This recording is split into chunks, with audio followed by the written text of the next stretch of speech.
My understanding and any wisdom that I have comes from the cinematographers, and I've, made a career from talking and listening to cinematographers, and what they've taught me about that is that what's important is the human being behind the technology, obviously, and they'll tell you that technology has been changing throughout cinema history and television history, and that they've always had to adapt to it, and that intersection of the technology and the human creativity aspect of it is where the interesting things happen.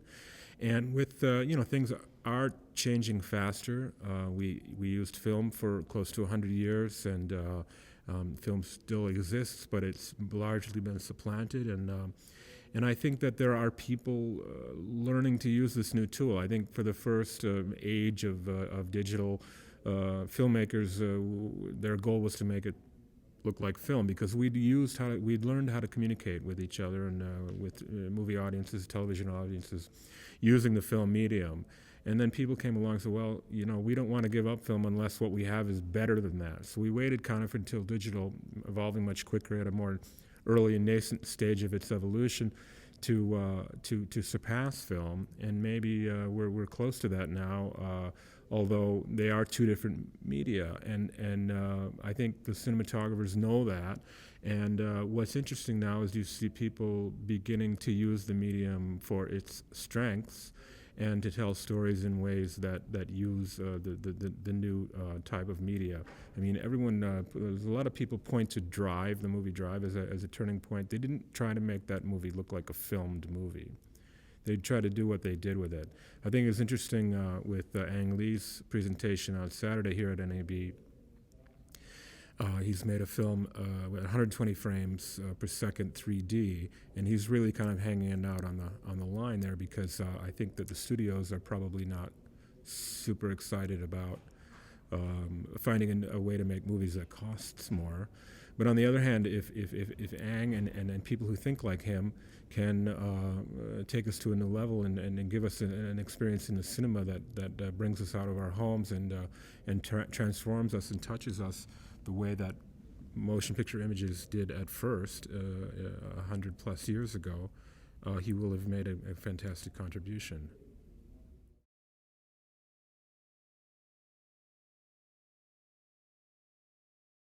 There's no way of knowing right now until the movie comes out, and we, creatively see the movie and see how much it makes at the box office. And I think we should be grateful to people like Ang who, push the envelope, and sometimes those things flop, no doubt. I'm always amazed when a filmmaker wants to try something that is relatively untried, because, come on, that's a huge risk. And I mean, I think about Emmanuel Lubezki with The Revenant and the Area 65 out there, in 18 feet of snow in, Canada, trying to shoot this movie with a camera that was almost still a prototype stage. Why do you do that? I would never do that. I'm not a risk taker, especially when it comes to technology. I want somebody else to be on the bleeding edge, and I'll be behind that.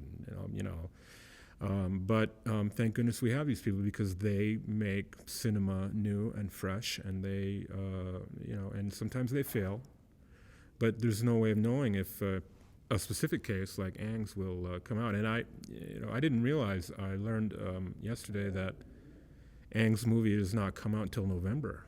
So he's going to be kind of waiting to find out the answer to your question until November. That's like torture, So I think the answer to your question is case by case.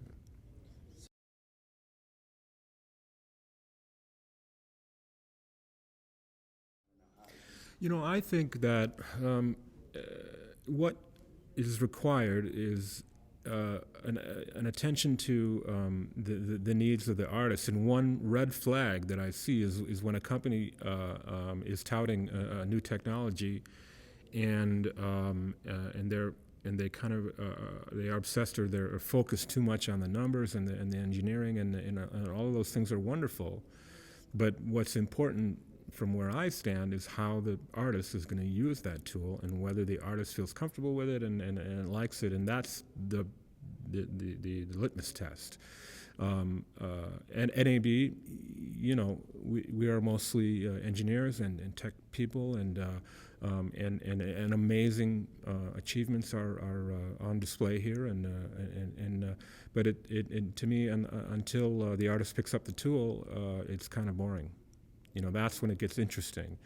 And so, is there a way? What way would I use to test whether a new technology is worth trying out or has potential? I just see whether the artist picks it up and uses it and does something interesting, satisfies his own creative urge using it. That to me is the test.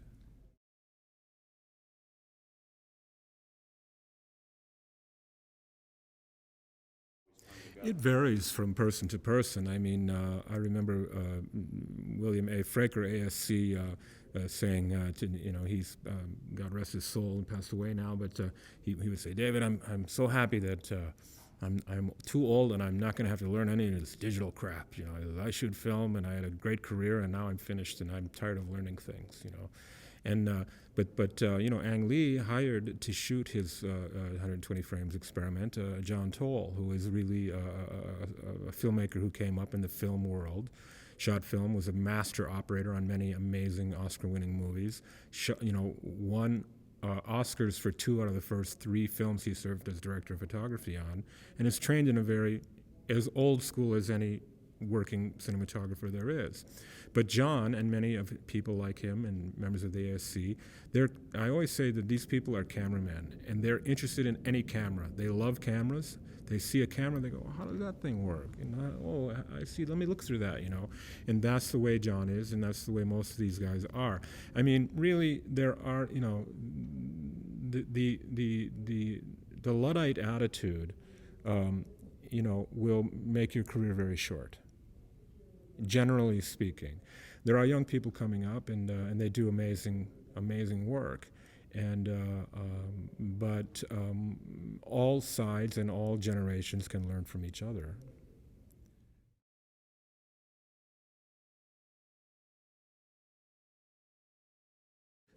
One of the many talents that these cinematographers have is an ability to recognize a kindred spirit of any age and any skill set, and they are hungry for those people, and when they find them, they latch onto them. It's part of their success in the business is your network of people, and that doesn't slow down when you get a little older or you get bigger credits or bigger projects. I'm just thinking of cinematographers, who have a DIT on their set, or someone who can help them navigate this, maybe a 3D shoot or something. I'm Michael Sarrazin, BSC, shot Rise of Dawn of the Planet of the Apes, native 3D, and he is resolutely anti-technology. He says that when they come to me on the set, and sometimes I have to stop them and stop with the technical lingo. Just tell me what I need to do, where to put the camera and get the shot, because that's still what matters the most. And those films are incredibly successful, visually amazing achievements, and he's on the next one now. I mean, they're happy with his work. He's happy with the job enough to take the next one. And so, yes, the teaming up is a crucial part of the business. It's a cliche, but we'll say it again. Filmmaking is collaborative. Filmmaking is a group effort, and if you can't work with the group, you're not going to go far. And the ability to work well with the group is a crucial advantage.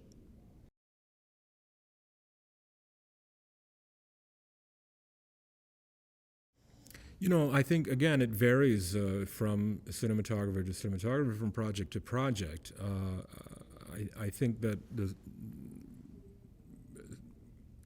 cinematographer has always been an important ally lieutenant to the director, and there's always been a technical aspect. Cinematographers come in a range of types or attitudes, ranging from I interviewed Sven Nykvist on the set of Chaplin, and I was a young writer, and I wanted to impress him with my knowledge, and I started asking him about key to fill ratios, and he said, David, I don't think about this. I look to the camera. When it's right, we shoot. And that was a great lesson for me. I learned a lot from that. There are other people who are technically, basically scientists who and though they're needed on a different kind of project, and all of those and everything in between. And every cinematographer is a balance between an artist and an engineer and a technical person, and they fall somewhere on that spectrum. And that's I think still as true as ever. And again, cinematographers need that people on their crew to either handle that for them or execute for them or not, and they choose the people that they work with based on that.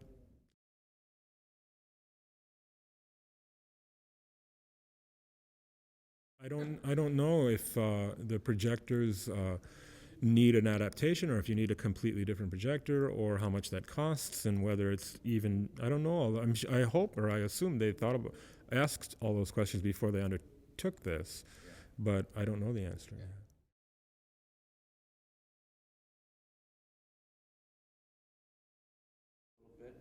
Well, I would just say that it's a tremendous privilege to, be on stage with the people like James Nyhouse and Marsha Ivins. I mean, what a fantastic experience that was for me, and I hope that it came off as well as it seemed like it did, and I'm grateful to NAB for the opportunity.